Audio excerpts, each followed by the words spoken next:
Welcome to tele update. आज हम बात करने जा रहे हैं वासुदेहा सीरियल के आने वाले बड़े ट्विस्ट की, जहां चंद्रिका और नंदिनी मिलकर वसुधा के खिलाफ ऐसी चाल चलती हैं जो पूरे घर को हिलाकर रख देती है।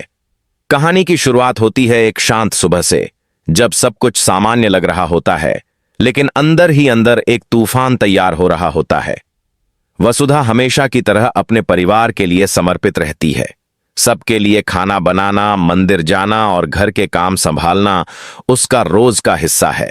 लेकिन उसे यह नहीं पता होता कि उसके ही आसपास ऐसी दो औरतें मौजूद हैं जो उसकी मुस्कान को मिटाने की ठान चुकी हैं। चंद्रिका और नंदिनी दोनों का मकसद एक ही है, वसुधा को नीचा दिखाना और उसे घर से बाहर करना। चंद्रिका, जो पहले वसुधा की बहुत करीबी थी, अब उसके खिलाफ साजिश रच रही है। उसे लगता है कि वसुधा की वजह से देव का सारा ध्यान उसी पर है और चंद्रिका को कोई अहमियत नहीं दी जा रही। वहीं नंदिनी, जो हमेशा से वसुधा की जगह लेना चाहती थी, अब चंद्रिका की साथी बन जाती है। दोनों का प्लान है वसुधा को ऐसी मुसीबत में फंसाना कि वो खुद हार मान ले। एक रात चंद्रिका और नंदिनी साथ बैठती हैं और गुप्त रूप से एक चाल चलती हैं। वे वसुधा के कमरे में कुछ ऐसे दस्तावेज रख देती हैं जो देव के बिजनेस से जुड़े होते हैं, और उन्हें देखकर ऐसा लगता है जैसे वसुधा ने कंपनी से पैसे हड़पे हों। अगली सुबह जब देव इन पेपर्स को देखता है तो वो हक्का बक्का रह जाता है। चंद्रिका मौके का फायदा उठाते हुए रोने का नाटक करती है और कहती है, देव भैया, मुझे तो पहले से शक था कि वसुधा कुछ गड़बड़ कर रही है। देव कुछ कह नहीं पाता और वसुधा हैरान रह जाती है कि आखिर ये सब हो क्या रहा है। वह अपनी सफाई देती है, लेकिन कोई उसकी बात सुनने को तैयार नहीं होता। नंदिनी धीरे धीरे सबके सामने वसुधा के खिलाफ और झूठ बोलती है और घर में उसका सम्मान गिरने लगता है। वसुधा अकेली पड़ जाती है। वो मंदिर जाती है, भगवान से प्रार्थना करती है कि सच सामने आए। तभी उसकी मुलाकात एक पुराने दोस्त से होती है जो देव की कंपनी में काम करता है। वही दोस्त उसे बताता है कि यह सब किसी अंदरूनी साजिश का हिस्सा है। वसुधा को अब सब समझ में आने लगता है कि चंद्रिका और नंदिनी उसके खिलाफ काम कर रही हैं, लेकिन वसुधा तुरंत कोई कदम नहीं उठाती। वह सोचती है कि अगर उसने जल्दबाजी की तो उसका परिवार टूट जाएगा।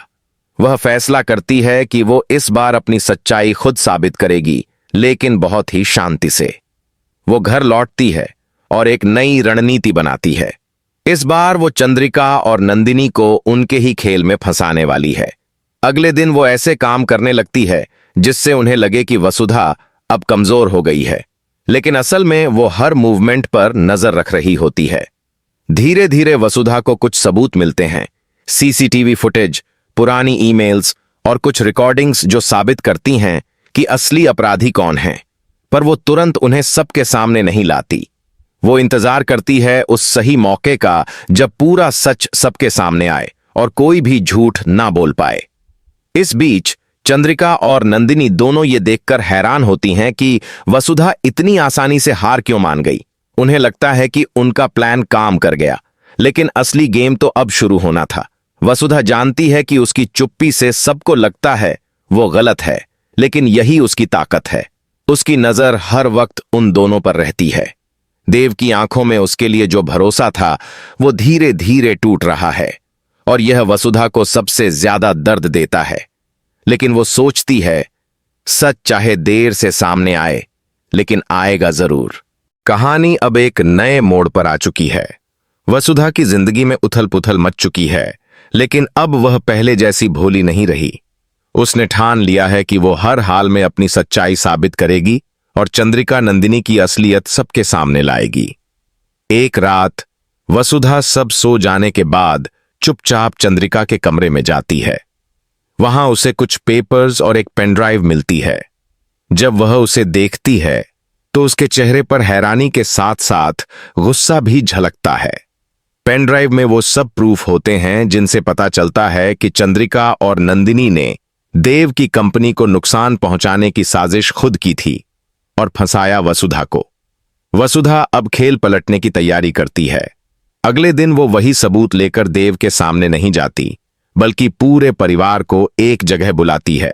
जब सब लोग आते हैं तो वसुधा बहुत शांत स्वर में कहती है, आज मैं कुछ दिखाना चाहती हूं जो मेरे जीवन का सच है।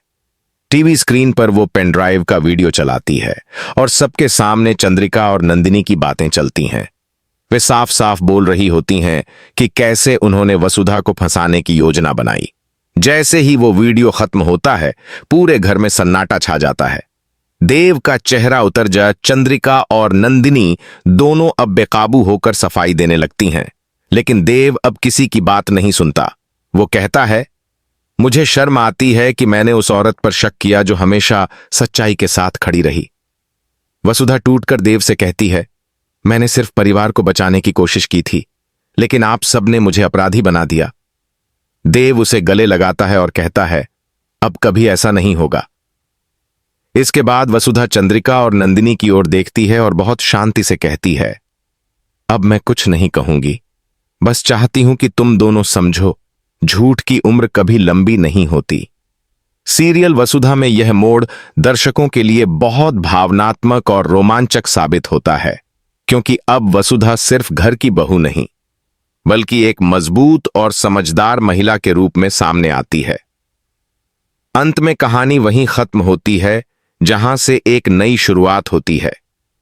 वसुधा के सम्मान की वापसी, देव और उसके रिश्ते की नई मजबूती, और उन लोगों की सजा जो धोखे के पीछे छिपे थे। अगर आप चाहें तो मैं इसका डायलॉग वर्जन स्क्रिप्ट भी बना सकता हूं, जिसमें हर किरदार की बातें, भाव और एक्सप्रेशन विस्तार से हों। क्या मैं वो तैयार कर दूं?